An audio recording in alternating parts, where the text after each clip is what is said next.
এক সপ্তাহের মধ্যেই ইরানের সঙ্গে সমঝোতা বা চুক্তি হতে পারে বলে আশা ব্যক্ত করেছেন মার্কিন প্রেসিডেন্ট ডোনাল্ড ট্রাম্প। যুদ্ধবন্ধে কূটনৈতিক পথে হাঁটলেও ইরানের জনগণের অধিকার রক্ষার বিষয়ে কোনো আপোষ করা হবে না বলে হুঁশিয়ারি করেছেন দেশটির প্রেসিডেন্ট মাসুদ পেজেশকিয়ান।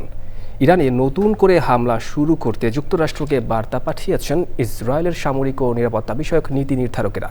লেবাননে হামলা অব্যাহত রেখেছে ইসরায়েল। আমিনুর রহমান সুপ্তির রিপোর্টে বিস্তারিত।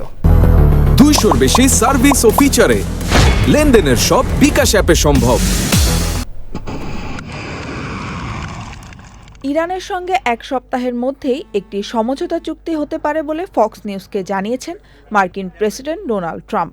তবে চুক্তি হলে ইরানের ইউরেনিয়াম যুক্তরাষ্ট্রে নিয়ে যাওয়া হবে।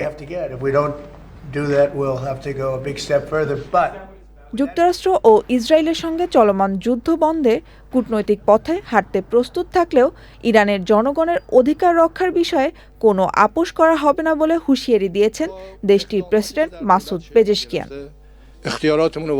ইরানের পররাষ্ট্র মন্ত্রণালয়ের মুখপাত্র ইসমাইল বাঘাই বলেছেন, যুদ্ধ শেষ করার মার্কিন প্রস্তাবটি এখনও পর্যালোচনা চলছে। নিজস্ব মতামত চূড়ান্ত করার পর মধ্যস্থতাকারী পাকিস্তানকে তার জবাব জানাবে তেহরান। ইসরায়েলি পাবলিক ব্রডকাস্টিং কর্পোরেশনের প্রতিবেদনে বলা হয়েছে, ইরানের সঙ্গে আলোচনা বা সমঝোতাকে শুধু সময়ের অপচয় বলে মনে করছেন ইসরায়েল। ইরানে নতুন করে হামলা শুরু করতে যুক্তরাষ্ট্রকে বার্তা পাঠিয়েছেন ইসরায়েলের সামরিক ও নিরাপত্তা বিষয়ক নীতি নির্ধারকরা। Amina Rahman Supti, channel I.